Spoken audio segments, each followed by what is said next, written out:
Hi hello friends, welcome back to mission teacher academy. ಇವತ್ತಿನ ಕ್ಲಾಸ್ನಲ್ಲಿ ನಾವು ಎಜುಕೇಶನಲ್ ಸೈಕಾಲಜಿಯ ಮುಂದಿನ ಕಾನ್ಸೆಪ್ಟ್ ಇಮೋಷನಲ್ ಇಂಟೆಲಿಜೆನ್ಸ್ ಬಗ್ಗೆ MCQs ಅನ್ನ ಸಾಲ್ವ್ ಮಾಡ್ತಾ ಹೋಗೋಣ. ಇದು HSTR GPSTR ಕ್ರೈಸ್ಗೆ ವೆರಿ ಇಂಪಾರ್ಟೆಂಟ್ ಟಾಪಿಕ್ ಅಂತಾನೆ ಹೇಳ್ಬೋದು.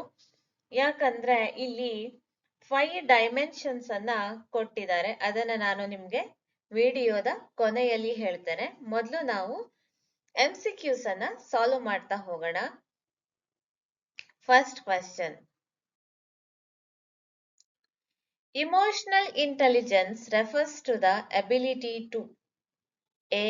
Memorize information quickly, B.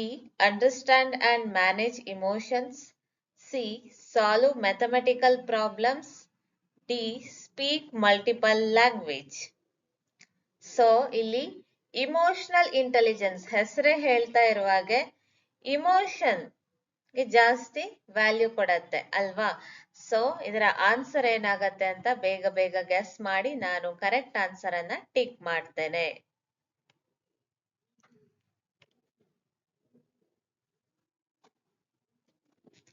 ಇಲ್ಲಿ ಕರೆಕ್ಟ್ ಆನ್ಸರ್ ಬಂದ್ಬಿಟ್ಟು answer B, understand and manage emotions. ಓಕೆನಾ, this is the right answer. Yes, next. Who popularized the concept of emotional intelligence? Emotional intelligence ಅನ್ನುವಂತಹ concept ಅನ್ನ famous ಮಾಡಿದವರು ಯಾರು? A. Jean Piaget, B. Howard Gardner, C. Daniel Goleman, D. B.F. Skinner.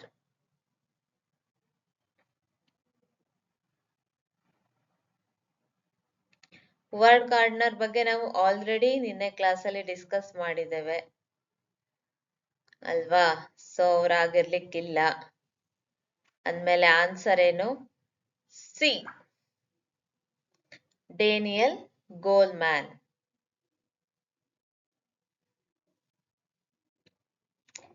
Next question.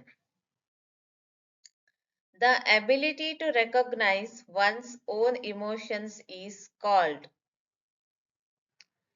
A. Social skills, B. Empathy, C. Motivation, D. Self-awareness.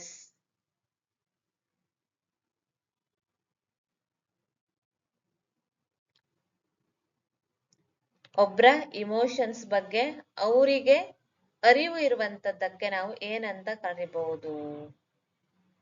Answer D, self awareness. ನಮ್ಮ ಬಗ್ಗೆನೆ ನಮ್ಗೆ ಅರಿವಿರುವಂತದ್ದು. Fourth one, which of the following is an important component of emotional intelligence? Emotional ಇಂಟೆಲಿಜೆನ್ಸಿನ component ಯಾವ್ಯಾವ್ದಿರ್ಬೋದು ಅಥವಾ ಯಾವ್ದಿರ್ಬೋದು? A. Self awareness, B. Self regulations, C. Empathy, D. All of the above. ಇದರ answer ಬಂದ್ಬಿಟ್ಟು D, all of the above is the right answer. Okay na? Yes, next.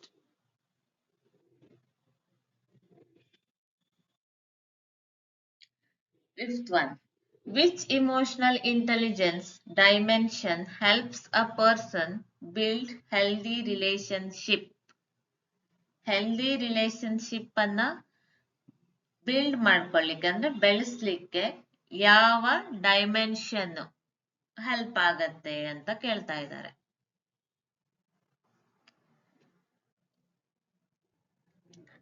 ನಿಮ್ಮ answer ಅನ್ನ ಬೇಗ guess ಮಾಡ್ಕೊಳ್ಳಿ. ಈಗ ನಾನು ಕರೆಕ್ಟ್ ಆನ್ಸರ್ ಅನ್ನ tick ಮಾಡ್ತಾ ಇದ್ದೇನೆ. ಸೋಷಿಯಲ್ ಸ್ಕಿಲ್ಸ್ ಅನ್ನುವಂಥದ್ದು. ಓಕೆನಾ, ಇದು ಹೆಲ್ದಿ ರಿಲೇಶನ್ಶಿಪ್ ಅನ್ನ ಬಿಲ್ಡ್ ಮಾಡ್ಲಿಕ್ಕೆ ಹೆಲ್ಪ್ ಆಗತ್ತೆ.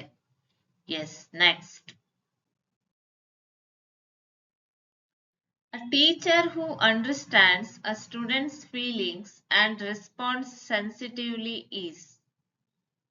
ಟೀಚರ್ ಏನ್ ಮಾಡ್ತಾರೆ? ಸ್ಟೂಡೆಂಟ್ಸ್ ನ ಫೀಲಿಂಗ್ಸ್ ಅನ್ನ ಅರ್ಥ ಮಾಡ್ಕೊಳ್ತಾರೆ ಮತ್ತೆ ಅಷ್ಟೇ ಸೂಕ್ಷ್ಮವಾಗಿ ಆ ಫೀಲಿಂಗ್ಸಿಗೆ ಅವರು ಏನ್ ಮಾಡ್ತಾರೆ, ರೆಸ್ಪಾಂಡ್ ಮಾಡ್ತಾರೆ. ಅದನ್ನ ನಾವೇನಂತ ಕರಿಬಹುದು? A self regulation, B empathy, C self motivation, D intelligence.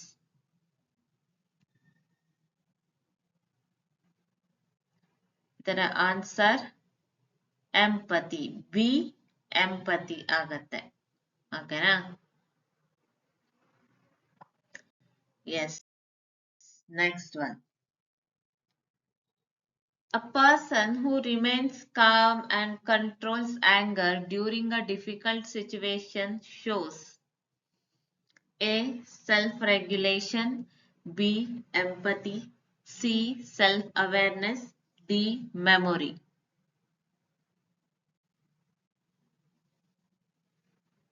ಯಾವುದಾಗಬಹುದು? ಇದರ ಆನ್ಸರ್ ಬಂದ್ಬಿಟ್ಟು ಸೆಲ್ಫ್ ರೆಗ್ಯುಲೇಷನ್ ಆಗತ್ತೆ. ಓಕೆನಾ? S. 8th one. The ability to interact effectively with others is related to A motivation, B social skills, C memory, D sympathy. ಇದರ answer ಬಂದ್ಬಿಟ್ಟು B social skills. ಬೇರೆಯವ್ರ ಜೊತೆ ನೀವು effective ಆಗಿ ಮಾತಾಡ್ಬೇಕು ಅಂದ್ರೆ ನಿಮ್ಗೆ ಮಾತನಾಡುವ ಕಲೆ, ಅದು ಒಂದು ಸೋಷಿಯಲ್ ಸ್ಕಿಲ್ ಆಗಿರುತ್ತೆ ಅಲ್ವಾ? ಅಂದ್ರೆ ಇನ್ನೊಬ್ಬರನ್ನ ನೀವು ಅರ್ಥ ಮಾಡ್ಕೊಂಡು, ಅವರ ಬಿಹೇವಿಯರ್ ಅನ್ನ ಅರ್ಥ ಮಾಡ್ಕೊಂಡು, ಅವರ ಫೀಲಿಂಗ್ಸಿಗೆ ಧಕ್ಕೆ ಬರದ ರೀತಿಯಲ್ಲಿ ನೀವೇನ್ ಮಾಡ್ಬೇಕಾಗತ್ತೆ, ಮಾತಾಡ್ಬೇಕಾಗತ್ತೆ. 9th one. Emotional intelligence is important in teaching because it helps teachers to A. Understand students' needs, B. Manage classroom relationships, C. Handle conflicts effectively, D. All of the above. Here answer is D. All of the above. ಸ್ಟೂಡೆಂಟ್ಸಿಗೆ ಏನ್ ಬೇಕಾಗಿದೆ, ಅವರ ಅಗತ್ಯ ಏನು ಅಂತ ಅರ್ಥ ಮಾಡ್ಕೊಳ್ಳಿಕ್ಕೆ emotional intelligence ಬೇಕು. ಹಾಗೆ ಕ್ಲಾಸ್ ರೂಮ್ ಅಲ್ಲಿ ಸ್ಟೂಡೆಂಟ್ಸ್ ಜೊತೆ ರಿಲೇಶನ್ಶಿಪ್ಸ್ ಅನ್ನ ಮೇಂಟೈನ್ ಮಾಡ್ಲಿಕ್ಕೂ ಸಹ ಇಮೋಷನಲ್ ಇಂಟೆಲಿಜೆನ್ಸ್ ಬೇಕು.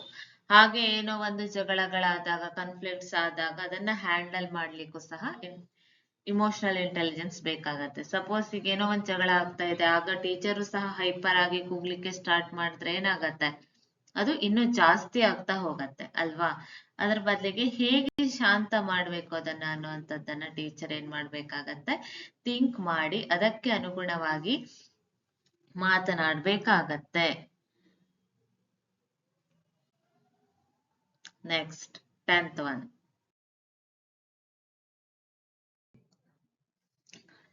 ಟೆಂತ್ ಒಂದು ಕ್ವಶನ್ ಅಲ್ಲ, ಈ ಟಾಪಿಕ್ ಮೇಲೆ ಒಂದು ಕ್ವಿಕ್ ರಿವಿಷನ್ ಅನ್ನ ಮಾಡ್ಲಿಕ್ಕೆ ಹೊರಟಿದ್ದೇನೆ. ನಿಮ್ಗೆ ಇಮೋಷನಲ್ ಇಂಟೆಲಿಜೆನ್ಸ್ ಅಂದ ತಕ್ಷಣ ನೆನಪಾಗ್ಬೇಕಾಗಿರೋದು ಡೇನಿಯಲ್ ಗೋಲ್ಮ್ಯಾನ್ ಅನ್ನುವಂಥವ್ರು. ಯಾಕಂದ್ರೆ ಅವರೇ ಈ ಥಿಯರಿಯನ್ನ ಏನ್ ಮಾಡ್ತಾರೆ, ಪಾಪ್ಯುಲರ್ ಮಾಡ್ತಾರೆ. ಓಕೆನಾ?